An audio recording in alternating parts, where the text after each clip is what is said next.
তো good morning. তো good morning কি ব্যাড মর্নিং জানি না, তো আমার কাছে যে ব্যাড মর্নিং, তোমাদের কাছে তো গুড মর্নিং। কারণ আমার কাছে ব্যাড মর্নিংটা কেন সেটা তোমাদের সঙ্গে শেয়ার করব। এই বৃষ্টির দিনে ইলিশ মাছ আর খিচুড়ি সবার জন্য নয়।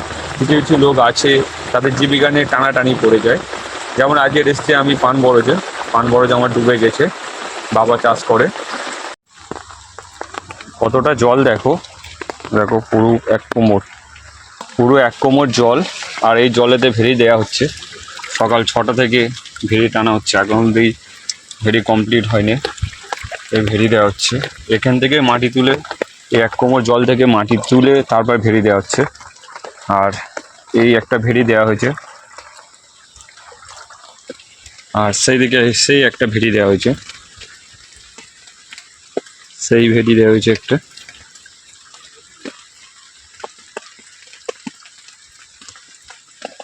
এটা কাঠ মেরে তারপর মাটি দিয়ে দিয়ে ভেরি দেওয়া হয়েছে। আর এদিকে কতটা জল দেখো, দেখো জলটা দেখো কতটা, পুরো হাঁটুর ওপর অবধি। আর এদিকে সব বরজগুলো ডুবে গিয়েছে। এগুলো সেই মাথাগুলো ভেরি দেওয়া হবে, ভেরি দিয়ে তারপর মেশিন বসানো হবে। এই জায়গাটা মেশিন বসানো হবে, মেশিনে জলটা ওইদিকে ফেলা হবে। ওই যে ভেরিটা আছে, ভেরিটা টপকে মেশিনে জলটা দেওয়া হবে।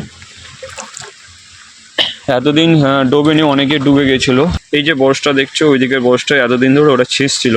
এই বরজটা এতদিন ধরে ছেঁচ ছিল, আজকের অবধি ছেড়ে দিয়েছে। যতবার ভেরি দেখছে ততবারই ডুবে যাচ্ছে।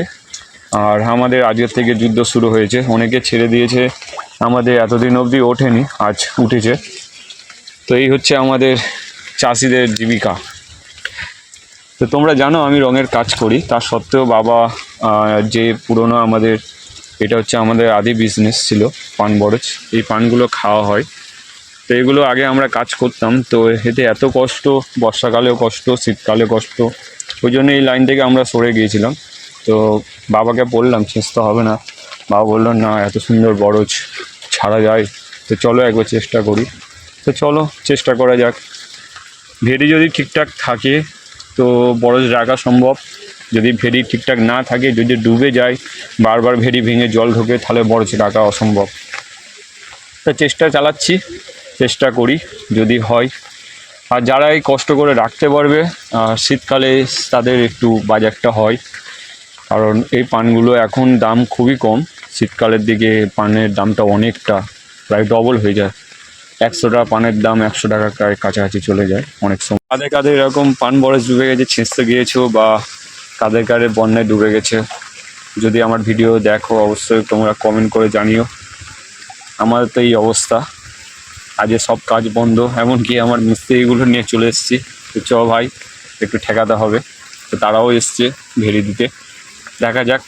আর সকাল 6টা থেকে ভিজছি, তো কাঁপুনি দিচ্ছে, তাই একটু ভাবলাম একটু দাঁড়িয়ে যাই, বৃষ্টিটা খুব জোরেও হচ্ছে।